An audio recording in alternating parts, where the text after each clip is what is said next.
তুমি কাল সন্ধ্যায় প্রস্তুত হয়ে এখানে এসো। বাসায় ফিরে নীল সারা রাত ভাবতে লাগলো। বাবা মাকে আসল ঘটনা বললেও তারা কিছুতেই রাজি হবে না। তাই 1 মাসের জন্য বন্ধুদের সাথে ঘুরতে যাবে বলে মিথ্যা বলে বের হলো। যদিও তারা নিষেধ করেছিলেন, কিন্তু নীল শুনল না। পরদিন সন্ধ্যায় নীল নদীর ধারে এসে দেখলো রায়েদ একটা কালো গাড়িতে বসে অপেক্ষা করছেন। রায়েদ থেকে গাড়িতে তুলে নিয়ে সোজা এয়ারপোর্টে এলেন। নীলকে একটা প্রাইভেট প্লেনে তুলে দেওয়া হলো। প্রায় 6 ঘন্টা একটানা ওড়ার পর তাকে এক অচেনা জায়গায় নামিয়ে দেওয়া হলো। এয়ারপোর্ট থেকে বের হতেই আরেকটা গাড়ি এসে থামলো। ভেতর থেকে এক লোক বেরিয়ে এলো। রায়েদ নীলকে আগে সব বলে রেখেছিল। লোকটি বলল, রায়েদ স্যার, আপনাকে পাঠিয়েছেন? হ্যাঁ, ঠিক আছে, গাড়িতে উঠে বসুন। নীল কোনো কথা না বলে গাড়িতে উঠল। মনের মধ্যে অজানা ভয় দানা বাঁধছে। না জানি কোন বিপদ অপেক্ষা করছে। ঘন্টাখানেক পাহাড়ি পথে চলার পর বিশাল এক গহীন জঙ্গলের সামনে এসে গাড়ি থামলো। লোকটি নীলকে নামতে বলল। নীল গাড়ি থেকে নামতে দেখলো জঙ্গলের মুখে আরেকজন লোক দাঁড়িয়ে আছে। তার পাশে একটা প্রাচীন কারুকাজ করা কাঠের বাক্স, যেটা দেখলেই বোঝা যায় এর ভেতরে মমি আছে। বাক্সটি টেনে নেওয়ার জন্য নিচে চাকা লাগানো। গাড়িটি নীলকে নামিয়ে দিয়ে চলে গেল। বাক্স নিয়ে দাঁড়িয়ে থাকা লোকটি একটা বড় ব্যাগ নীলের হাতে দিয়ে বলল, এটার ভিতরে পর্যাপ্ত খাবার, শক্তিশালী টর্চ, ম্যাপ এবং প্রয়োজনীয় জিনিসপত্র আছে। তুমি এটা নিয়ে জঙ্গলের ভিতরের সরু পথ ধরে সোজা হাঁটতে থাকবে। পথিমধ্যে একটা অতি পরিত্যক্ত কুঠির পাবে, সেখানে রাতে বিশ্রাম নেবে। এই জায়গাটা এখন পর্যন্ত নিরাপদ, তাই ভয় পাওয়ার কোনো কারণ নেই। আর হ্যাঁ, সাবধান, ভুলে এই মমির বাক্স খুলবে না। ঠিক আছে, মনে থাকবে। লোকটি ইশারা করতে নীল সে মমির বাক্সের সাথে লাগানো দড়ি ধরে টান দিল। সে প্রচন্ড অবাক হলো। মমির বাক্সটা দেখতে যতটা ভারী মনে হয়েছিল, আসলে ওজনে ততটা নয়, বরং এত হালকা যে মনে হচ্ছে ভেতরে কিছুই নেই। সে জঙ্গলের মধ্যে সরু পথ দিয়ে এগিয়ে যাওয়ার জন্য পা বাড়ালো। কয়েক কদম যাওয়ার পর কি যেন ভেবে নীল পেছনে তাকালো। কিন্তু দেখি সেই লোকটি আর নেই। আশেপাশে কোথাও কেউ নেই, শুধু ঝিঝি পোকার ডাক আর বাতাসের শো শো শব্দ। নীল চমকে উঠল। এত তাড়াতাড়ি সে কোথায় গেল? আর কি ছিল সে? জনমানবহীন এই গহীন আরণ্য সে এখন সম্পূর্ণ একার সাথে এক রহস্যময় মমি। হাসপাতাল থেকে ডিউটি শেষ করে যখন তিশা গেটের বাইরে এলো, তখন বেশ রাত। সারাদিনের ক্লান্তিতে শরীরটা ভেঙে আসছে। সে গেটের পাশে দাঁড়িয়ে এদিক ওদিক তাকাচ্ছিল। ভাইয়ার গাড়িটা আসার কথা। ঠিক তখন একটা চকচকে কালো রঙের গাড়ি এসে ব্রেক কষল ঠিক তার পায়ের কাছে। তিশা প্রথমে ভ্রুক্ষেপ করলো না, ভাবলো হয়তো কোনো রোগীর লোক এসেছে। কিন্তু আচমকাই গাড়ি দরজা খুলে গেল। ভেতর থেকে নেমে এলো এক দীর্ঘদেহী পুরুষ। লোকটির উচ্চতা সাধারণের চেয়ে অনেকটাই বেশি। পরনে কালো জ্যাকেট, চোখে মুখে কঠিন ভাব। সে সোজা তিশার সামনে এসে দাঁড়ালো। তিশা কিছু বুঝে ওঠার আগেই লোকটা তার কাছে খুব কাছে ঘেঁষে দাঁড়ালো। তিশা ভয় পেয়ে এক পা পিছিয়ে যেতে চাইলো, কিন্তু তার আগে অনুভব করলো কোমরের কাছে শক্ত ধাতব কিছু একটা ঠেকানো হয়েছে। ভিড়ের মধ্যে কেউ বুঝতেই পারলো না যে তিশার পাঁজরে একটা পিস্তল তাক করা আছে। লোকটি খুব নিচু শীতল করা গলায় ফিস ফিস করে বলল, কোনো শব্দ করবি না, চুপচাপ আমার সাথে আমার গাড়িতে ওঠ। যদি একটু চালাকি করার চেষ্টা করিস, তবে এই ভিড়ের মধ্যে তোর লাশ পড়ে থাকবে। লোকটির ভঙ্গি এতই পেশাদার এবং ঠান্ডা যে তিশা নড়ার সাহস পেল না। তার গলা শুকিয়ে কাঠ হয়ে গেছে। কি আপনি আমার কাছে কি চান? তিশার গলা দিয়ে কোনো রকমে শব্দ বের হলো, তোকে আমাদের দরকার, কথা বাড়াস না, ওর গাড়িতে। তিশা কিংকর্ত বিমূঢ় হয়ে দাঁড়িয়ে রইল। তখনই গাড়ির ভেতর থেকে আরেকজন লোক দ্রুত বেরিয়ে এসে তিশাকে এক প্রকার ধাক্কা দিয়ে গাড়ির ভেতরে ঢুকিয়ে দিল। তিশা চিৎকার করতে চাইল, কিন্তু গাড়িতে ওঠার সাথে সাথে ভেতর থেকে আরো দুজন তার হাত পা চেপে ধরল। একজন তার নাকের উপর কড়া কেমিক্যাল মেশানো একটা রুমাল চেপে ধরল। তিশা ছটফট করলো কয়েক সেকেন্ড, তারপর চোখের সামনে সবকিছু ঝাপসা হয়ে এলো। অন্ধকার গ্রাস করলো তাকে। যখন তিশার জ্ঞান ফিরল, তখন মাথার ভেতরটা দপদপ করছে। চোখ মেলে দেখলো সে একটা স্যাঁতস্যাঁতে ঘরে শুয়ে আছে। ঘরটা দেখতে অনেকটা জেলখানার সেলের মতো। লোহার শিক দিয়ে ঘেরা। বাইরে একজন দারোয়ান বন্দুক কাঁধে পাহারা দিচ্ছে। তিশা ধর্মর করে উঠে বসলো। আবছা আলোয় দেখলো ঘরের এক কোণে আরো কয়েকজন মেয়ে গুটিসুটি মেরে বসে আছে। তাদের মধ্যে একজনকে দেখে তিশা চমকে উঠল। সিমরান তুই? সিমরান তিশার ব্যাচমেট, মেডিকেলে একসাথে পড়ে। সিমরানের পাশে বসে আছে রাজীব, যে কিনা সিমরানের বয়ফ্রেন্ড এবং তাদের সহপাঠী। তাদের দুজনেরই চোখেরই আতঙ্কের ছাপ। সিমরান তিশাকে জড়িয়ে ধরে কেঁদে ফেললো, তিশা তুইও? তুই এখানে এলি কিভাবে? তিশা নিজের কপাল চেপে ধরে বলল, হাসপাতালের সামনে থেকে আমাকে তুলে এনেছে। কিন্তু তোরা এখানে কেন? রাজীব বলল, আমাদেরও ঠিক একই কায়দায় কিডন্যাপ করা হয়েছে তিশা। আমরা কিছুতে বুঝতে পারছি না এরা কারা বা আমাদের দিয়ে কি করাতে চায়। তাদের কথার মাঝখানে জেলের গেট খোলার শব্দ হলো। ভারী বুট পা একজন লোক ভেতরে ঢোকে কর্কশ গলায় বলল, গল্প করার সময় শেষ, উঠ সবাই, যাওয়ার সময় হয়েছে। তিশা সাহস সঞ্চয় করে জিজ্ঞাসা করলো, কোথায় যাব আমরা? আমাদের কেন আটকে রেখেছেন? লোকটি কোনো উত্তর না দিয়ে ইশারা করলো।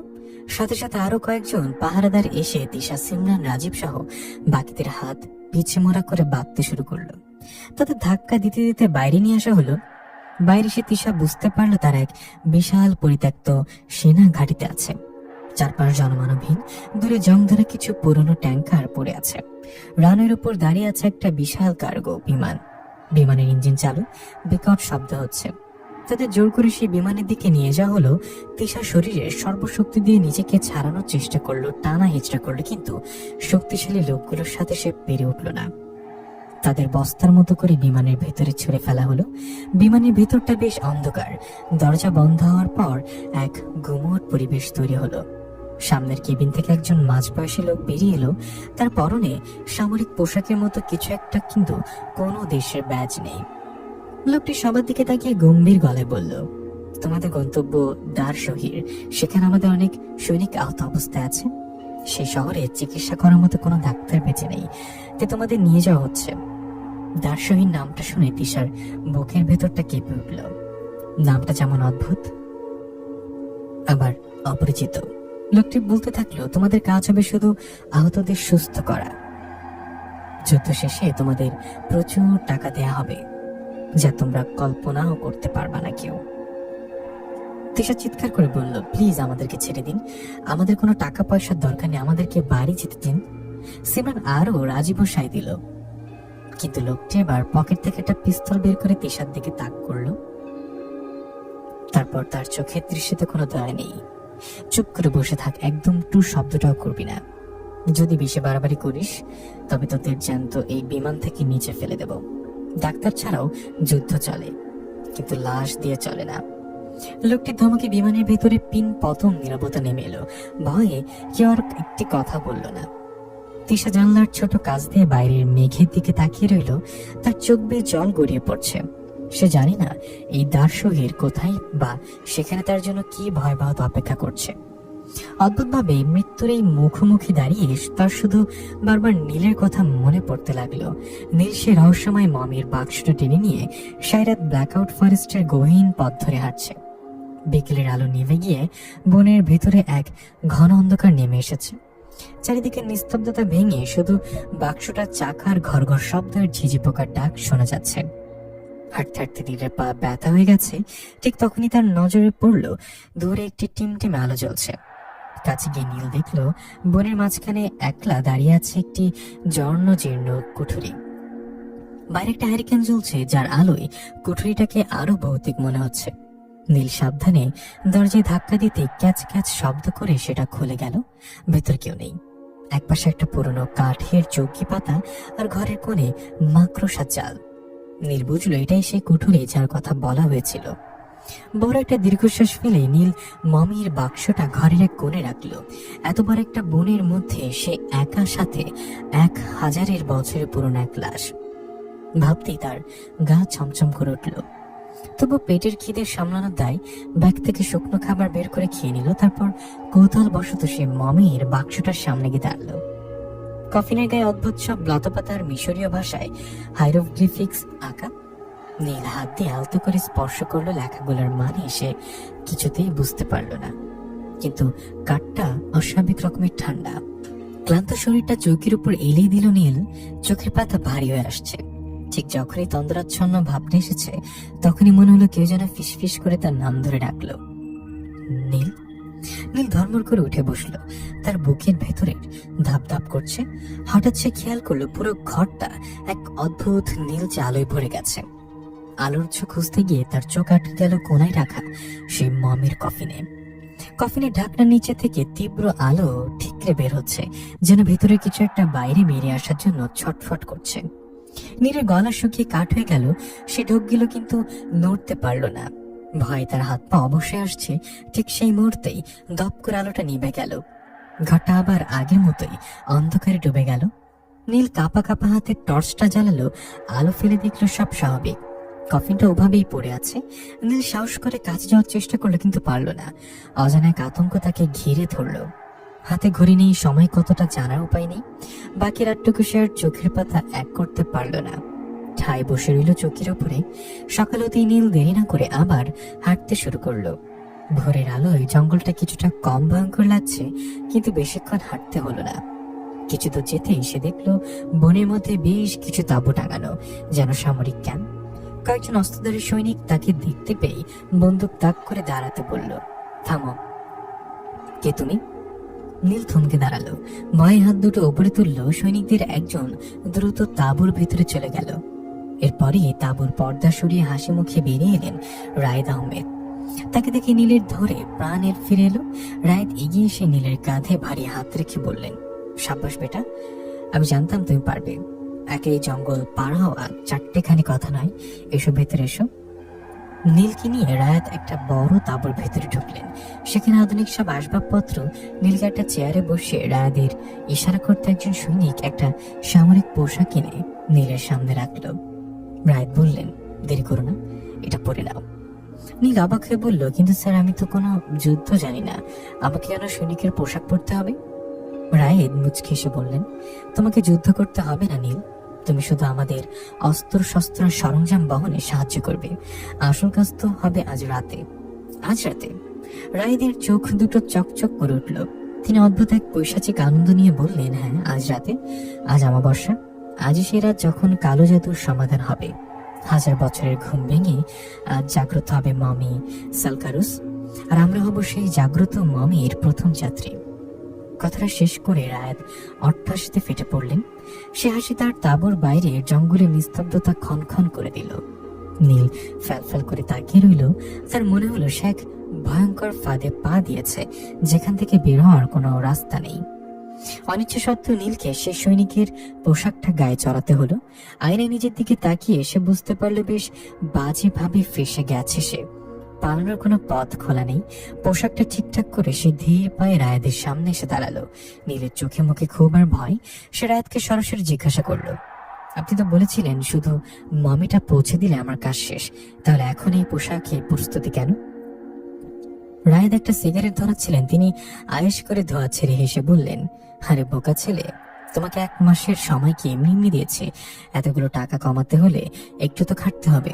আমাদের সাথে থাকো, কাজ করো, আখেরে তোমারই লাভ। নীল কোনো উত্তর দিল না, চুপ করে বসে রইল। তাঁবুর বাইরে সৈনিকরা তখন ব্যস্ত হাতে ভারী সব অস্ত্র শস্ত্র প্রস্তুত করছে। বারুদের গন্ধে বাতাস ভারী হয়ে উঠেছে। নীল কৌতূহল চাপতে না পেরে আবার প্রশ্ন করল, আচ্ছা, একটা বিষয় বুঝলাম না, মৃত মানুষ তো কখনো জানতে হয় না, তাহলে 1000 বছরের এই মমি জাগ্রত হবে কি করে? এটা কি আদৌ সম্ভব? নীলের কথা শুনে রায়াত অট্টহাসিতে ফেটে পড়লেন। হাসি থামিয়ে তিনি নীলের দিকে ঝুঁকে এসে ফিসফিস করে বললেন, সাধারণ নিয়মের মৃত মানুষ বাঁচে না ঠিক, কিন্তু আমরা তো ওকে সাধারণ নিয়মে বাঁচাবো না।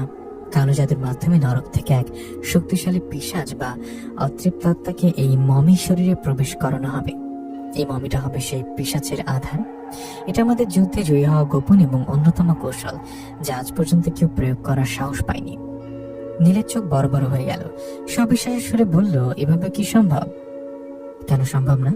বিজ্ঞান যেখানে শেষ সেখান থেকে কালো জাদু শুরু। শুধু নিজের চোখেই দেখে যাও।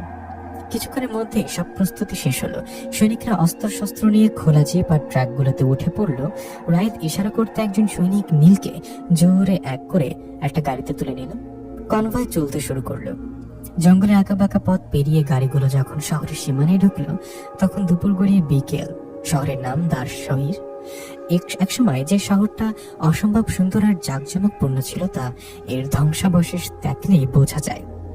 রাস্তার দুই পাশে বড় বড় অট্টালিকাগুলো এখন কঙ্কালের মতো দাঁড়িয়ে আছে। কোথাও ছাদে ধসে পড়েছে, কোথাও দেয়াল জুড়ে আগুনের কালচে দাগ। রাস্তায় জমাট বাঁধা রক্তের ছাপ আর বাতাসে পচা লাশের গন্ধ। চারিদিকে খা খা করছে, জনমানবের কোনো চিহ্ন নেই, যেন এক ভুতুড়ে নগরী। হঠাৎ গাড়ির সামনে রাস্তার ধারে ধ্বংসস্তূপের উপর এক বৃদ্ধকে বসে থাকতে দেখা গেল।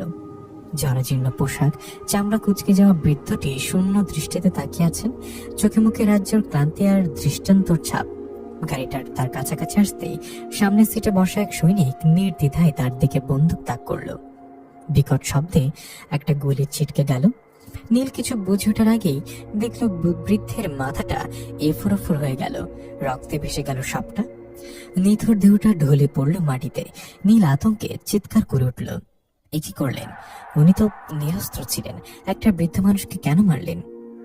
ঠিক তখনই পাশের সিট থেকে আরেক সৈনিক নীলের মাথায় শক্ত বন্দুকের নল ঠেকিয়ে কর্কশ গলায় বলল, চুপ, একদম চুপ করে থাক। আর একটা কথা বলে তোকে এভাবে রাস্তায় ফেলে যাব। নীল ভয়ে কুকড়ে গেল। কনভয়েট এবার শহরের ভেতর দিয়ে একটা লোকালয় বা গ্রামের মতো এলাকায় ঢুকলো। গাড়িগুলোর শব্দ শুনে ঘরবাড়ি ছেড়ে মানুষজন ভয়ে দিক বেদিক জ্ঞান শূন্য হয়ে পালাতে লাগলো। তাদের দেখে মনে হলো তারা সাধারণ গ্রামবাসী। ঠিক তখনই শুরু হলো এক নারকীয় তাণ্ডব। রায়দের নির্দেশে প্রত্যেক সৈনিক এলোপাতাড়ি গুলি ছুটতে শুরু করলো। ঘরবাড়ি, দোকানপাট, মানুষ যার সামনে পড়ছে সব ঝাঁঝরা করে দেয়া হচ্ছে। চোখের সামনে নীল দেখলো কেউ দৌড়াতে গিয়েও গুলি খেয়ে পড়ে যাচ্ছে। কোনো মা তার সন্তানকে বাঁচাতে গিয়ে নিজেই লুটিয়ে পড়ছে। কিছুক্ষণের মধ্যেই পুরো এলাকাটা লাশের স্তূপে পরিণত হলো। মানুষের আর্তনাদে আকাশ বাতাস ভারী হয়ে উঠল। নীল আর সহ্য করতে পারল না, তার দু চোখ দিয়ে ঝরঝর করে পানি পড়তে লাগলো। সে কাঁপা কাঁপা গলায় পাশের সৈনিককে জিজ্ঞাসা করলো, কেন এই নিরাপদ মানুষগুলোকে কেন হত্যা করলেন আপনারা? এদের কি দোষ ছিল? সৈনিকটি নির্বিকার ভঙ্গিতে ম্যাগাজিন লোড করতে করতে বলল, এদের দেখে মাসুম মনে হচ্ছে। এরা আর এদের গোষ্ঠী লোকের আগে আমাদের বহু মানুষকে হত্যা করেছে, তাই এটা শোধ। সৈনিকের কথাটা নীলের কানে পৌঁছালো ঠিকই, কিন্তু বিশ্বাস হলো না। যাদের সে পালাতে দেখলো তাদের চোখে ছিল শুধু বাজার আকুতি, খুনিদের হিংস্রতা নয়। নীল বুঝতে পারলো সে এক ভয়ানক নর পিশাচের দলের সাথে জড়িয়ে পড়েছে, যেখানে মানুষের কোনো স্থান নেই। তিশা, সিমরান আর রাজীবকে ধাক্কা দিতে দিতে একটা বিশাল হলঘরের মতো জায়গায় নিয়ে আসা হলো। জায়গাটা আসলে একটা পুরনো হাসপাতাল, তবে এখন তার জৌলস কিছুই নেই। চারদিকে শুধু ভাঙাচোরা আসবাবপত্র, ওষুধের কৌটো, গন্ধের সাথে মিশে আছে রক্তের ভ্যাপসা গন্ধ। মেঝে সহ সব জায়গায় অসংখ্য আহত সৈনিক শুয়ে আছে। কারোর হাতে নেই, কারোর পা উড়ে গেছে, কেউ যন্ত্রণায় বিকট শব্দে কাতরাচ্ছে। একজন ভারী চেহারার লোক তাদের সামনে এসে দাঁড়ালো।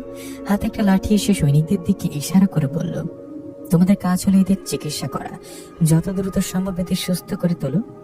রক্ত আর কাটা ছেঁড়া দেখে সিমরান ভয় পিছিয়ে গেল। সে কাঁপা কাঁপা গলায় প্রতিবাদ করলো, আমার মেয়ে মানুষ হয়ে পরপুরুষের চিকিৎসা করতে পারবো না, আমাদের ছেড়ে দিন। কথাটা শেষ হতে না হতে লোকটি প্রচন্ড রাগে সিমরানের দিকে তেড়ে এলো। লাঠিটা মেঝেতে ঢুকে চিৎকার করে বলল, ডাক্তার হয়েছিস কি বসে বসে টাকা কামানোর জন্য? আর এখানে কোনো বাজ বিচার চলবে না। যেটা বলা হয়েছে চুপচাপ সেটা কর, যাতে এখানে পুঁতে ফেলবো। সিমরান ভয়ে কেঁদে ফেলার উপক্রম হলো। পরিস্থিতি খারাপ বুঝতে পেরে তিশা দ্রুত সিমরানের কাঁধে হাত রাখলো, চোখের ইশারায় তাকে শান্ত হতে বলল। লোকগুলো সেখান থেকে সরে যেতে তিশা ফিস ফিস করে বলল, সিমরান প্লিজ চুপ করো, দেখছিস না ওরা কতটা হিংস্র? আমরা এখানে বাজেভাবে ফেসে গেছি, এখন পালানোর কোনো উপায় নেই। আপাতত যান বাঁচাতে চাইলে মুখ বুঝে সব সহ্য করতে হবে, আমাদের বেঁচে থাকাটা জরুরি। এদিকে জঙ্গলের সেই ক্যাম্পে নীল একটা কাঠের গড়ির উপর চুপচাপ বসে আছে। সন্ধ্যা গড়িয়ে রাত নেমেছে। ক্যাম্পের পরিবেশটা আজ বড্ড ভারী। রায়েদ আহমেদ হাতে একটা মদের বোতল নিয়ে টলতে টলতে নীলের পাশে এসে বসলো। বোতলে চিপে খুলতেই মদের উৎকট গন্ধে নীলের নাড়ি ভুড়ি উল্টে আসার জোগাড়। সে কোনো মতে হাত দিয়ে নাক চেপে ধরল। নীলের অবস্থা দেখে রায়াত কুৎসিত একটা হাসিতে বলল, পুরুষ মানুষের মদের গন্ধ সহ্য করা উচিত এই যুবক, জানো কেন? কারণ এই তরল আগুন পেটে পড়লে মানুষ সব ব্যথা বেদনা ভুলে যায়, বিবেকের দংশন আর থাকে না। নেবে নাকি এক ঢোক?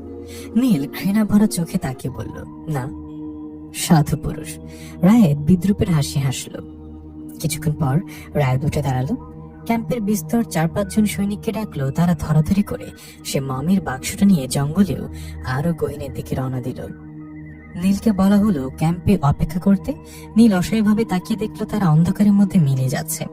রায়েত আর তার সঙ্গীরা মমিটাকে নিয়ে জঙ্গলের গভীরে লোকচক্ষুর অন্তরালে এক প্রাচীন পাথরের বেদির উপর রাখলো।